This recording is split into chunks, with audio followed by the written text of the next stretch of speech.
Every day we make choices that have the potential to change the course of our lives.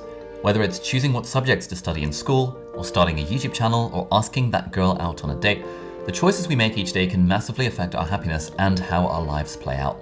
But we almost never stop and think about how to actually get better at making these choices. So firstly, what does it mean to make better choices in life? Like, there's no objective criteria of what is a good decision broadly, and so I want to define better as essentially more intentional, or more conscious, or more in line with my core values. And so the way I see it is that the key to making better life choices is to find different ways to look within and figure out how can we tease out what we actually want from a given situation. Over the last few years of making various life choices, I found a series of questions that I found really helpful to ask myself, so that whenever I'm struggling with a life choice or struggling with a difficult decision, I run myself through some of these questions and generally I get at an interesting answer, and that helps me nudge my decision towards something that's a bit more intentional and a little bit more conscious. So question number 10 is, in 1 year's time, what would I regret not having started today? There's that classic quote that, the best time to plant a tree was 20 years ago, the second best time is now. And I think that often some of the most difficult choices in life are the decision to start something new.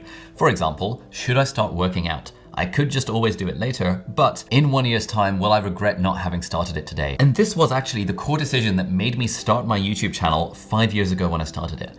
Bit of a backstory. Initially, before starting this YouTube channel, I was actually thinking I was gonna start it a whole year later. I was in med school at the time, and I was imagining I should start a YouTube channel once I become a doctor, because then I can vlog life as a doctor. But then I asked myself, hang on, in a year's time when I'm a doctor, will I regret not having started this earlier? And the answer was hell yes. And I realized that I should start the YouTube channel right now. This was 2017 when I was still in med school, because in 1 year's time, I would have just gotten better at making videos. Your first 50 videos are gonna be terrible. So I'm kind of hoping that over the next year, I'll make my 50 terrible videos. And then when we hit August the 1st, 2018, when life as a junior doctor starts, and then I'd be able to kind of hit the ground running and be able to actually film decent vlogs. And so I wasn't really expecting any growth or any kind of traction or anything on the channel. It was literally just, I'm gonna be glad I've had a year of practice before I actually do this properly. And so if you're struggling with any kind of decision right now that involves starting something new, or maybe even quitting something, ask yourself, will you a year from now wish that you had started a year ago? All right, coming in at point number 9, it's what would my mental board of advisors say?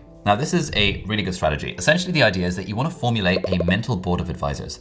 What this is a handful of people, they can be living or dead, whose work or whose thinking you admire and appreciate, and you have them as your mental board of advisors. In my mental board of advisors, I have a handful of people. I have Derek Sivers and Tim Ferriss and Ryan Holiday and Cal Newport. They don't even know they're in my mental board of advisors, but I'm familiar with all 4 of their work enough, and I appreciate their philosophy and the way they think about life, so that if I'm ever struggling with a decision, I'll just run that through myself. Okay, what would Cal say? What would Derek say? And that results in interesting things. I'm not saying your mental board of advisors has to be these 4 white American dudes. It can be whoever you want it to be. But usually it's like this thing, it's really hard to kind of take advice for ourselves, but it's very easy for us to give advice to other people. And so zooming out a little bit and thinking, what would these fictional or real or whatever characters in my mind say in response to the situation actually helps you figure out what you personally want to do in response to that situation. For example, one dilemma I was struggling with a few months ago was trying to figure out to what extent I actually want to grow this business. We're gonna do a couple $1 million in profit this year. Do we want to do more than that next year, or way more than that? What's the point? Is it worth putting in loads of extra work to make loads of extra money? And so I ran it through the mental board of advisors, and basically all 4 of them, the answer was nope. Optimize for lifestyle, optimize for the things that you're interested in and energized by. Don't worry about making more money, because making more money does not actually correlate to more happiness beyond a certain point. So that was useful. Clearly the fact that that was the conclusion that I reached from my MBA, my mental board of advisors, meant that I knew deep down that that was the right decision, but just that framing allowed me to get there a little bit quicker. All right, in at question number 8, we have the question, what is the risk of doing nothing? Now again, this comes into play when we're making choices in life about generally trying something new or taking a bit of a risk. It might be quitting your job, or it might be asking that girl out, or it might be starting a new venture or a new business or whatever. And inaction, i.e. doing nothing, often feels like the safe path, but actually it's worth asking ourselves, what are the risks of doing nothing? What is actually gonna happen? Usually inaction does not actually have 0 consequences. Doing nothing is also a decision, just like doing something is a decision. By the way, if you're enjoying this video so far, I would love it if you could hit the like button for the YouTube algorithm. I was at this YouTube conference a few weeks ago, and apparently the like button still actually makes a difference. So if you can hit the like button, that would be lovely. All right, in at number 7, we have the question of what core value am I optimizing for? Now, this involves a whole thing of actually figuring out what are your own personal values, what do you personally value? And generally, one of the ways you can figure this out is think about a difficult decision you've had to make in the past where the choice wasn't entirely clear, and think about, okay, the choice that I made in that context, assuming I'm happy with that choice, like if I had to pick like the thing that I valued above all else to make that choice, what would that thing be? Okay, coming in at number 7, we have the deathbed question, which is that when I'm on my deathbed, what will I regret having done or not having done? Now, this is obviously really helpful because it generally nudges us towards doing the thing that feels a little bit more interesting. Generally, the sorts of things that people regret are the things that they didn't do rather than the things that they did do. And so if you've got a choice, for example, to take a gap year from university and travel around the world for a year, that's probably something you're not going to regret having done, but you'll probably regret not having done it, if that makes sense. Interestingly, there's a book about the top 5 regrets of the dying. Here is what they are. Number 1, I wish I'd had the courage to live a life true to myself, not the life others expected of me.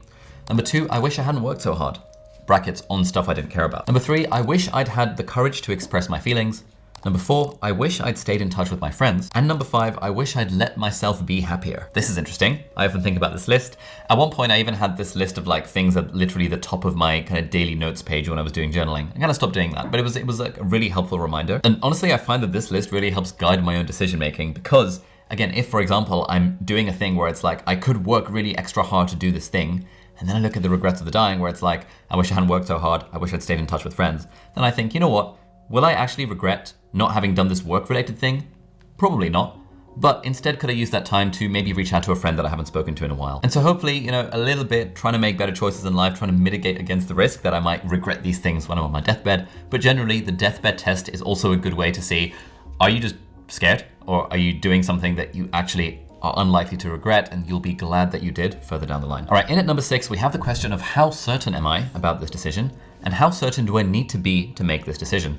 A lot of us, even when it comes to these sorts of questions, we can end up over-analyzing everything and overthinking things. For example, the decision to start a YouTube channel or not. A lot of people get hung up on, will I be able to make a full-time living from this? I was like, the answer is, who knows? There's no certainty in life. But how certain do you need to be to try it out? Probably not that certain. Maybe you have 30% certainty or 30% likelihood that maybe you'll be able to make something of this, provided you put in the work.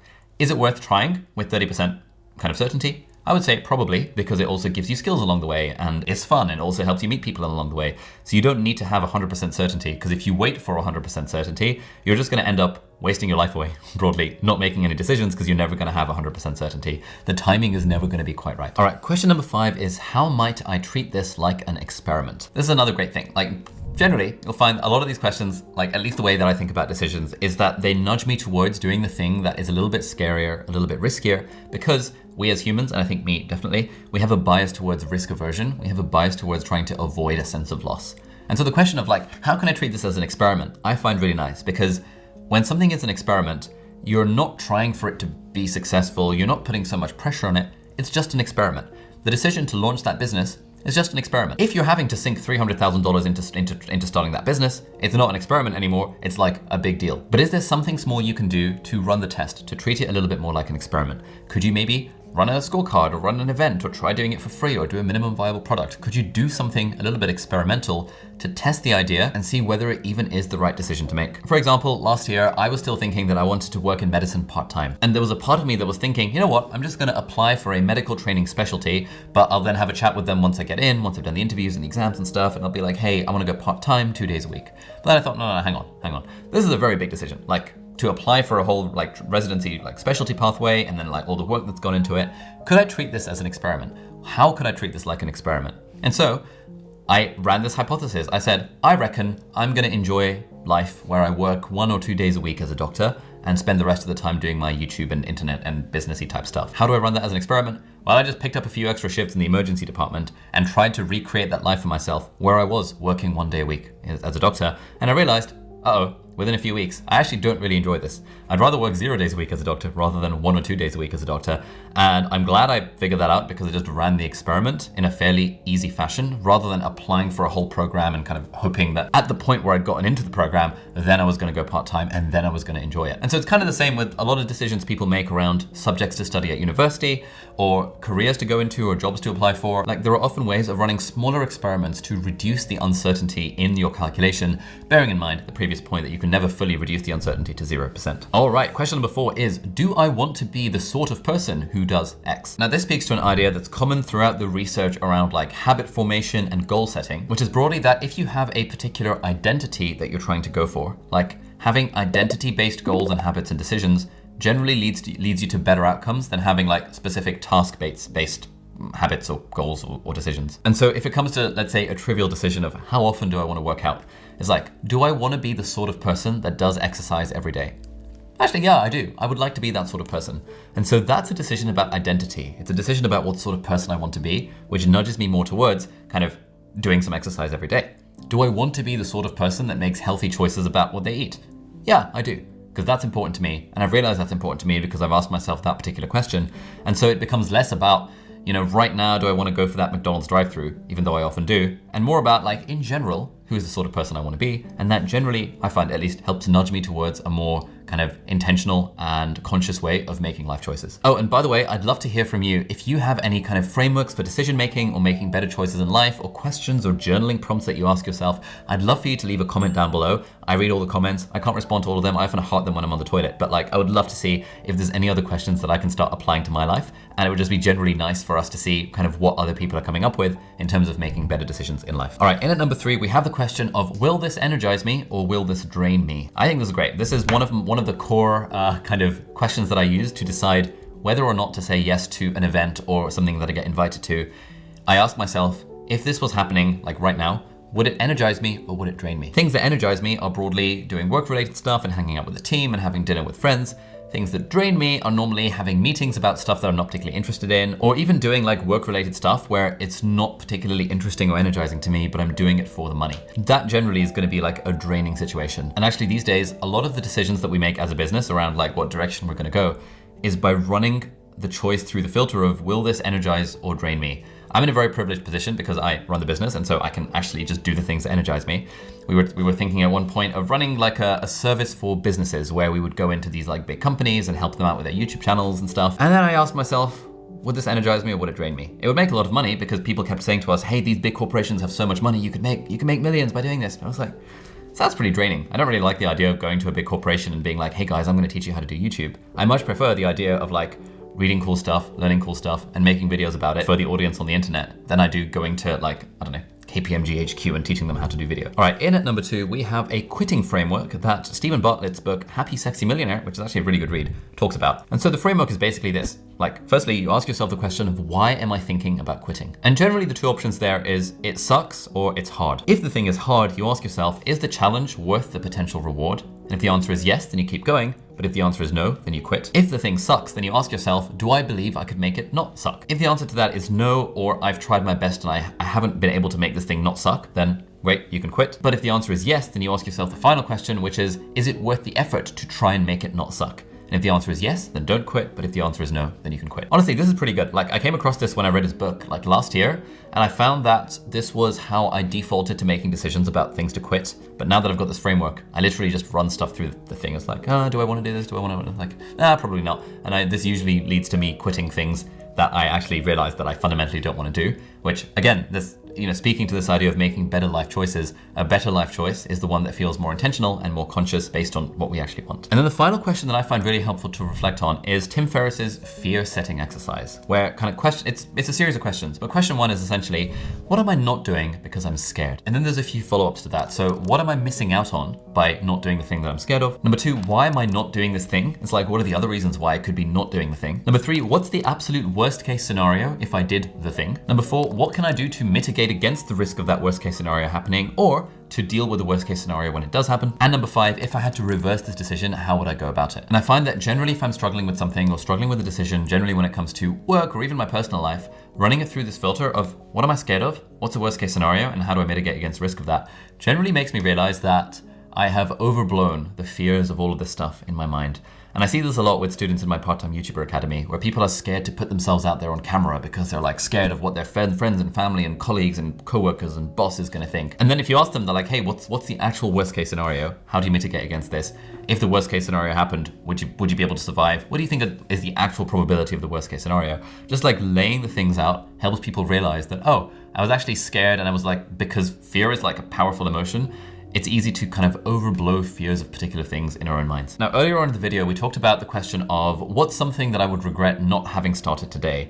And actually, one of my answers to that question was Heights, who are very kindly sponsoring this video. If you haven't heard by now, Heights is a brain care smart supplement. I've literally been taking it since November 2021. And it's 2 capsules that I take every single day that have over 20 different micronutrients, vitamins, minerals, blueberry extract, omega-3, like these micronutrients that have a strong evidence base why they're useful for the brain. Now, obviously, in an ideal world, we would all be getting all the nutrients that we need from our diet. But looking at the stats, especially here in the UK, 99% of people are not on the gold standard Mediterranean diet. And so we're all deficient in various different things. And so the thing I like about Heights is that it's just 2 capsules every morning. I take it with water just after brushing my teeth. And it means that I've got my bases covered in terms of micronutrients. If for whatever reason I didn't manage to eat perfectly healthy that day, which is unfortunately most days. If you want to check it out, it's super easy to sign up. You just go to yourheights.com, which is also linked in the video description. And you just put in your address and you can sign up to a monthly or quarterly subscription. I have the quarterly subscription because it's cheaper and there's fewer deliveries, and just every 3 months it'll just send you like 3 boxes and you just get through 1 box a month, and it's great. 100% would recommend it. And if you use the coupon code ULI15 at checkout, then that will give you an extra 15% off the already discounted price of the quarterly subscription. So thank you so much, Heights, for sponsoring this video and helping me improve my own brain care, which ultimately allows me to make better choices in life. And thank you so much for watching. If you enjoyed this video, you might like to check out this video over here, which is a book summary that I've done about Atomic Habits, which is a fantastic book by James Clear, which is all about building better habits and breaking bad ones, which kind of relates to this stuff around making better decisions in life. Because to be honest, a lot of our life choices are associated with the habits that we have. So you can check out my video about Atomic Habits right here. Thank you so much for watching, and I'll see you in the next video. Bye-bye.